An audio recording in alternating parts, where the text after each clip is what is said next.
All right, so we'll give our final thoughts and scores out of 10 now. As always, for everybody who's watching and listening live, throw your scores out of 10 in the chat, and we'll go over them afterwards. But for now, Chris, we'll go over to you first. Final thoughts, score out of 10 for The Gathering Storm. If this season was a 16 episode season, I think I'd be a little bit more keen on this episode. I do like the episode by itself. Like, I think that there's a lot of good stuff in it. And I've said, the action scenes were great. I didn't have any problem with any of the action scenes. There were a couple of continuity things in the episode that confused me a little bit, like the whole life debt thing with Fennec confused me. Seeing the scene again from that early episode of The Mandalorian that Boba Fett was in when we didn't know it was Boba Fett was a little strange to me because the sound design was different. You didn't hear those like clicky spur sounds. So that one kind of took me out. Like, oh, that's. I thought you did. I thought I did. Or They are in there. They are in there, but they're toned down considerably. It's not as obvious. So that one was. I was like, what's going on there? So and then I didn't understand why Fennec had to get out of her seatbelt to push the button to release the sonic charge, because it's like a button in the front dashboard and Attack of the Clones. So that one I was just like, wait, that makes no sense. Also, in The Mandalorian, like Boba Fett just easily reaches up and just pushes the button, and now she has to like climb. That doesn't. I love the sequence, but it doesn't make any sense. This kind of like is stuff that happens when you're not writing all of Star Wars. You're just writing certain episodes. And you think about, okay, well, if I was writing this and this ship was a new ship, I need there to be some type of attention and suspense here. So I'm going to create an obstacle. Oh, she can't reach the button. And that's what's going to create tension in the scene. And like, it makes sense from a writing perspective, but it also doesn't make sense when other people have written that ship and they've written it differently. Boba just decided after Attack of the Clones, they did an update and he redesigned the dashboard, and he didn't like the way it worked. And then so he put it up there because he thought it was cooler to do the switch on the to reach up and touch the switch. And then he had this scene happen. This scene happen, and he realized, no, wait, that was a bad decision. You know what? Gonna change it back. So then in Mando season 2, he's able to adjust it so that he can just flick the switch much more easily, and he doesn't have to be jumping around. Well, that's just like me in Minecraft. That's just like me in Minecraft and how the button to drop your item into lava and destroy it forever is next to the button to move right. So.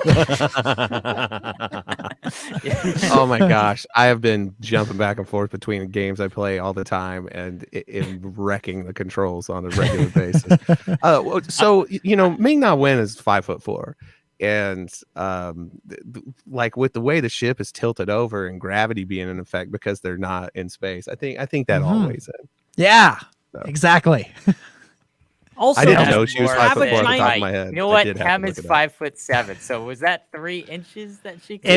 Her fingers were this close. So yeah, that 3 inches makes all the difference. It's like the idea of like Boba Fett having like a giant stick in the cockpit. He just to reach the certain buttons.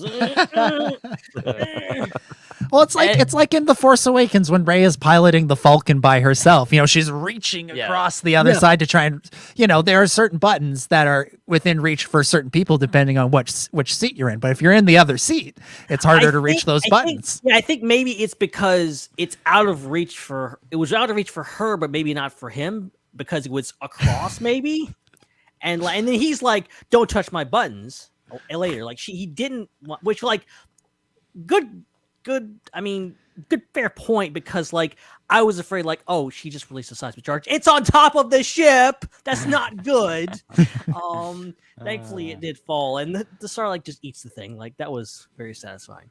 Yes. So anyway, that was something, but anyway, so basically I'm just in a situation where I'm just waiting for the show to move on and get past what I view as the first act and be done with the flashbacks and move on with the story. And so I knock off some points for some of those continuity things and pacing things and stuff like that overall. And that's why an episode that had some really good sequences in it. To me, was just like kind of an 8. It was just kind of passing. Okay. So so you giving it an 8 out of 10? Yep. Okay. All right. Eric, what about you? Final thoughts, score out of 10. I really appreciate like some of the chances they're taking, and I do think ultimately all of these things will pay off. I really am enjoying the music.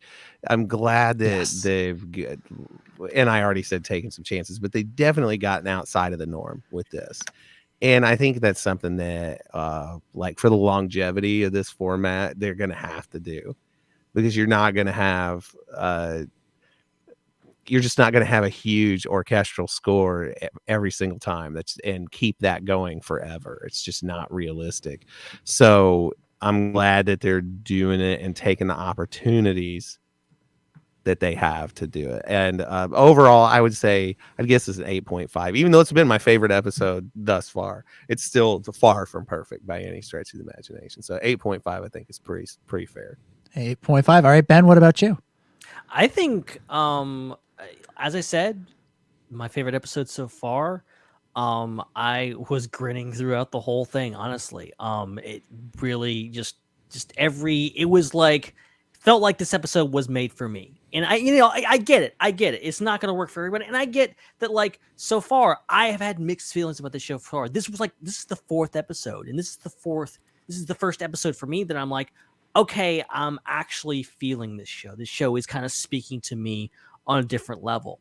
I think honestly, if the Book of Boba Fett were a movie and we just sat in a theater and watched it, it would be like, man, like halfway through, I didn't know thing was going to happen. Like, it was really slow the first half, and then that second half, man, it came in and really did a whole lot.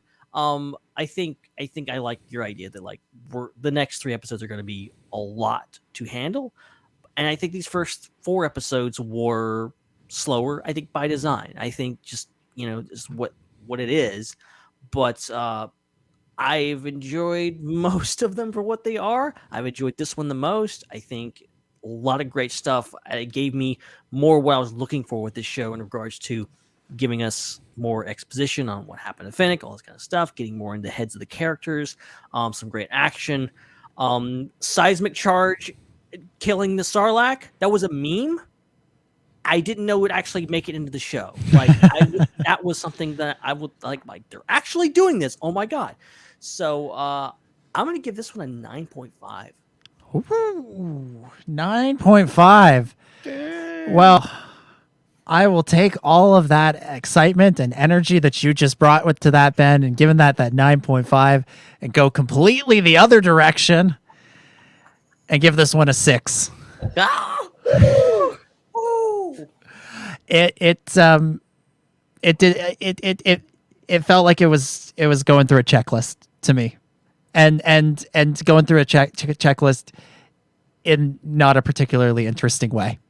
Now, again, like you said, Ben, different things speak to different people, and this one just didn't speak to me, and that's just how it is, and that's fine. I accept that. I'm okay with that. But this one just didn't do it for me. I really appreciate what Rodriguez and Favreau and Filoni are doing with the show. Like I said earlier, like, I love that they took the time with these first 4 episodes to do this like weird, esoteric Boba Fett, like rediscovering himself story. I really like that, and I really appreciate that they went there and that they tried something different. Like Eric said, they got to shake up the formula. They can't just keep doing the same things over and over again. So I really appreciate that fact. But I felt like in the other 3 episodes, the flashbacks were used so much more effectively to do a really interesting story with Boba Fett, and it was really deep and really spiritual. And then I felt like I got to this one, and it was just sort of like, well, we gotta catch up to where we are in the present, and we gotta go as quickly as we can to get through all of that. And to the point where I was expecting there to be like more moments of like Boba like seeing Cobb Vanth and being like, I recognize that armor. I need to get it back. Like, I was expecting them to even do more of that sort of thing.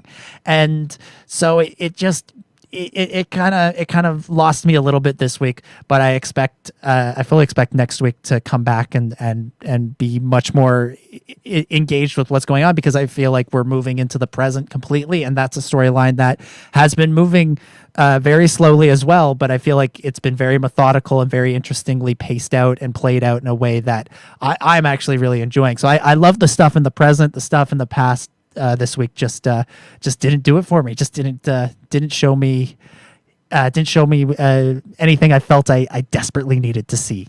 So I just sort of come away with that this is the one, this is going to be the episode that I didn't care for in a season, and that's fine. There's 7 episodes. If I like 6 of them, I count that as a win.